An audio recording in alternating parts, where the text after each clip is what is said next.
Good morning everyone. I'm Anju Siklani. Today I'm teaching you subject verb agreement और subject verb agreement का rule number 13 and 14. So आज का जो मैंने आपके लिए रूल लिया है वो है rule number 13. The number of और a number of. The number of का क्या मतलब होता है? जैसे कि मैंने यहाँ पर लिखा है the number of means one and a number of means many. पहले तो आप इतना समझिए the number of means one and a number of means many, और द नंबर ऑफ के बाद जो भी सब्जेक्ट का यूज किया जाता है वो हमेशा प्लूरल ही होता है. जो भी सब्जेक्ट यूज किया जाएगा द नंबर ऑफ के बाद वो प्लूरल नाउन होगा, बट वो वर्ब कौन सी लेगा? वो सिंगुलर वर्ब अपने साथ लेता है. इस चीज का आपने ध्यान रखना है. नंबर 2 है अ number of. A number of का मीन्स है मैनी, और इसके साथ भी हम प्लूरल नाउन का यूज करते हैं, बट ये अपने साथ प्लूरल वर्ब लेता है. द नंबर ऑफ अपने साथ सिंगुलर वर्ब लेता है और अ नंबर ऑफ अपने साथ प्लूरल वर्ब लेता है. ये क्वेश्चन मोस्टली एग्जाम्स में पूछ लिए जाते हैं. ध्यान से आपने इसको समझना है. आपको ये जो फॉर्मूला मैंने ऊपर लिखा है एग्जाम्पल से आपको ज्यादा अच्छे से समझ आएगा. एग्जाम्पल करते हैं. जैसे नंबर 1 है the number of books is are increasing. अब यहाँ पे देखिए द नंबर ऑफ है, जैसे कि मैंने आपको पहले भी बताया कि द नंबर ऑफ में हम एक की बात करते हैं, बट यहाँ पर क्या है, जैसे मैंने ये लिखा है प्लूरल नाउन, मतलब नाउन है. बुक्स क्या है? एक नाउन है, right?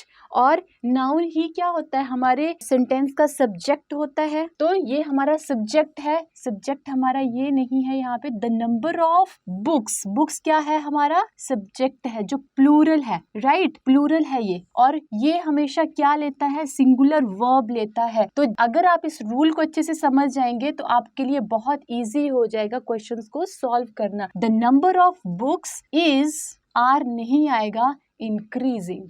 So second one is the number of students have increased. The number of को हम किस तरह से लेते हैं? इसके साथ हम सिंगुलर वर्ब का यूज करते हैं और इसको हम क्या मानते हैं? इसको हम वन मानते हैं, right? The number of students, यहाँ पे भी देखिए प्लूरल नाउन का यूज किया गया है, स्टूडेंट्स है, बट ये वर्ब कौन सी लेगा? ये सिंगुलर वर्ब लेगा, दैट इज हैव का यूज नहीं किया जाएगा.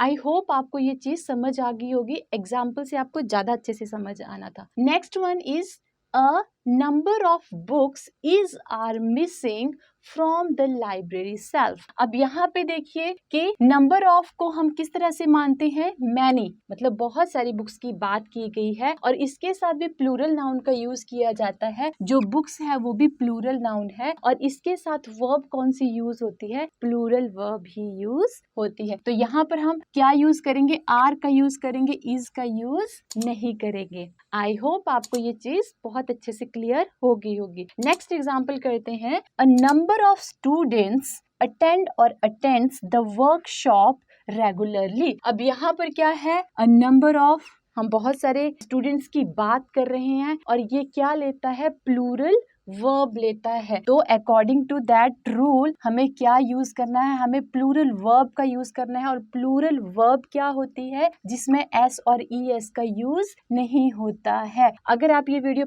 फर्स्ट टाइम देख रहे हैं तो मैं आपको दोबारा से ये बताना चाहूंगी कि जब हम किसी भी noun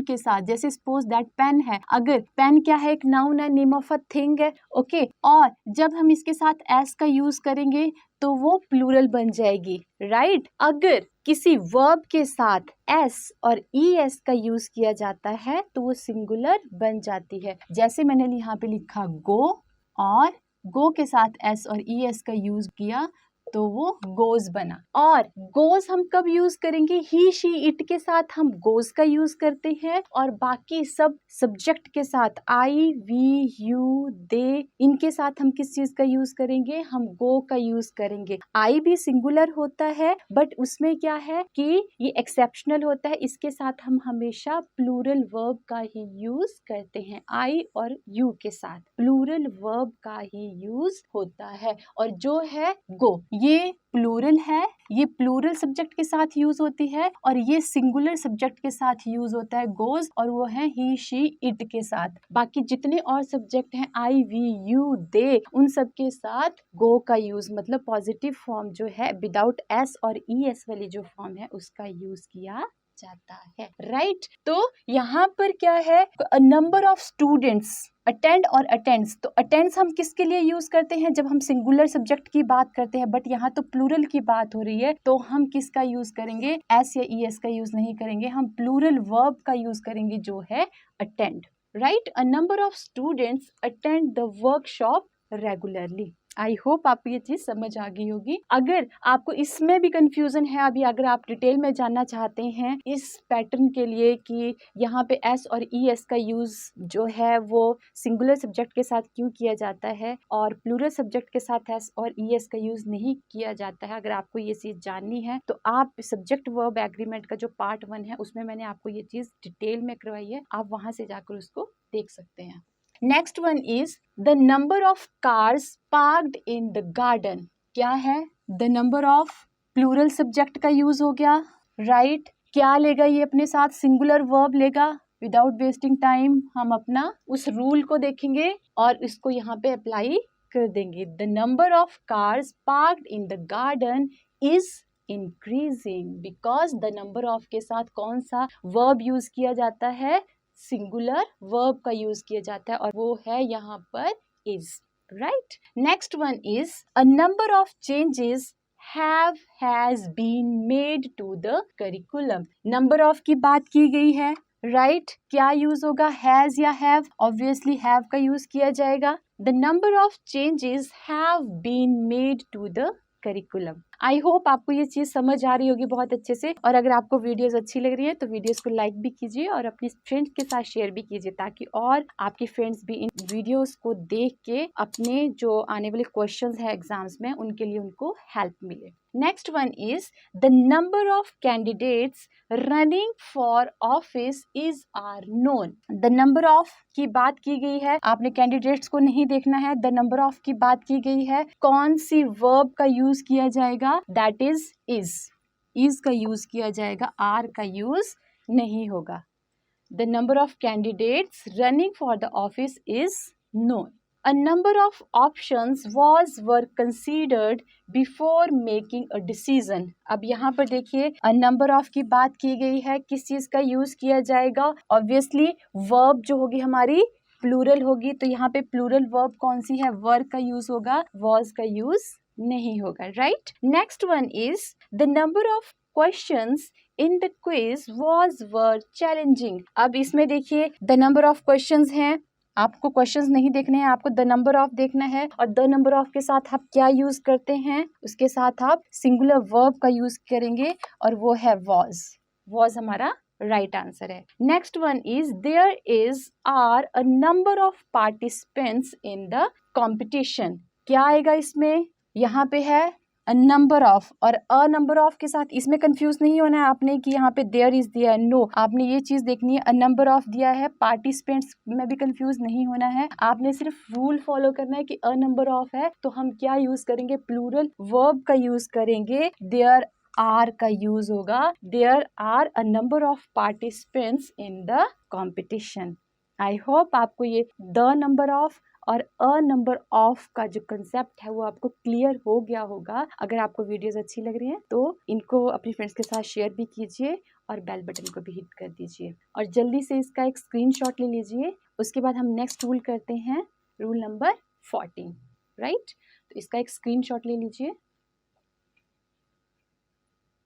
so dear students, next rule है 14, और what it says, when we use words a lot of, all, most, some, etc., the verb used is singular or plural depending on the subject only। What it means, इसका means है कि जब किसी sentence में all का use हो रहा है, a lot of का use हो रहा है, most, some, इस तरह के words का use किया जा रहा है, तो हम क्या देखेंगे, subject देखेंगे। अगर हमारा subject the verb used is singular or plural depending on the subject, it means जो हमारा सब्जेक्ट है अगर वो सिंगुलर है तो हम सिंगुलर वर्ब का यूज करेंगे, और अगर प्लूरल है तो प्लूरल वर्ब का यूज करेंगे। एग्जाम्पल से अच्छे से समझते हैं। जैसे फर्स्ट एग्जाम्पल है a lot of the chocolates is are in the fridge. अब यहाँ पर देखिए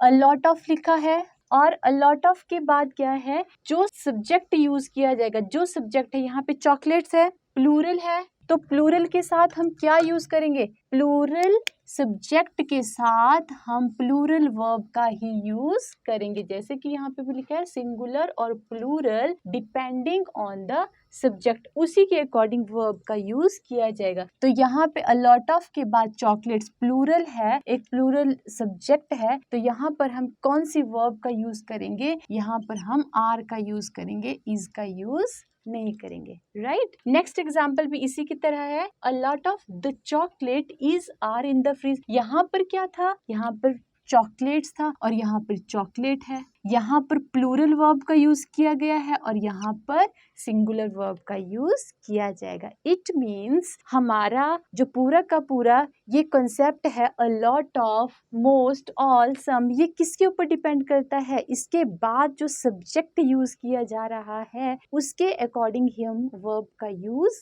करते हैं। राइट, सिंगुलर सब्जेक्ट है, सिंगुलर वर्ब का यूज किया जाएगा, और अगर प्लूरल सब्जेक्ट है तो हम प्लूरल वर्ब का यूज करते हैं। Right, next one is all the students is are present today. अब ऑल द स्टूडेंट्स है, क्या यूज किया जाएगा, जैसे कि मैंने बोला है कि ऑल है अगर तो उसके बाद जो सब्जेक्ट यूज किया गया है सिंगुलर है तो सिंगुलर वर्ब, अगर प्लूरल है तो प्लूरल वर्ब का यूज किया जाएगा। तो यहाँ पर यूज होगा are not is. Okay, is का यूज नहीं करेंगे, आर का यूज करेंगे। Right, all the students are present today. Next one is all the material is are wasted. अब यहाँ पर देखिए ऑल का यूज हुआ है, मटीरियल क्या है, एक अनकाउंटेबल नाउन है, थोड़ी सी सेंस यूज करनी है, मैंने आपको पहले पढ़ा चुकी हूँ अनकाउंटेबल नाउन। यहाँ पे ऑल है, यहाँ पे मटीरियल है और इसको हम काउंट नहीं करते हैं, तो ऑल द मटीरियल इज इसके साथ लगेगा, आर का यूज नहीं होगा। आई होप आपको ये चीज समझ आ गई होगी कि जब हम ऑल के बाद ऐसे नाउन का यूज करते हैं जो काउंटेबल हैं तो हम प्लूरल वर्ब का यूज करते हैं, और जो अनकाउंटेबल हैं उनके साथ हम सिंगुलर वर्ब का यूज करते हैं। आई होप आपको ये चीज समझ आ गई होगी। अगर नहीं समझ आई है तो पहले भी मैं इस तरह का वीडियो बना चुकी हूँ जिसमें मैंने आपको ऑल के बारे में भी बताया था कि ऑल सिंगुलर भी हो सकता है और प्लूरल वर्ब भी ये ले सकता है। मीन्स ऑल सिंगुलर और प्लूरल वर्ब दोनों लेता है अकॉर्डिंग टू सेंटेंस की जो सेंस है उसके अकॉर्डिंग, सब्जेक्ट के according. Right, next one is the portion of the cake have been eaten already। कितने केक की बात की गई है, एक केक की बात की गई है। अ पोर्शन ऑफ द केक, क्या यूज करेंगे हम, केक के साथ हैज का यूज करेंगे, हैव का यूज नहीं करेंगे। A portion of the cake has been eaten already. Right, next one is most of the watermelon were eaten at the picnic। अब देखिए यहाँ पर क्या है, क्या ये प्लूरल सब्जेक्ट है, no, this is singular. Most of the watermelon क्या यूज करेंगे, हमें ये देखना है वाटरमेलन क्या है, सिंगुलर है, वाटरमेलन सिंगुलर है तो हम क्या यूज करेंगे, सिंगुलर सब्जेक्ट के साथ हम सिंगुलर ही वर्ब का यूज करेंगे। आपने ये चीज ध्यान रखनी है, कुछ वर्ड्स हैं ये लॉट ऑफ, मोस्ट और सम, ऑल, इनके बाद जो भी सब्जेक्ट यूज किया जाता है सिंगुलर है तो सिंगुलर वर्ब, प्लूरल है तो plural verb. Right, next one is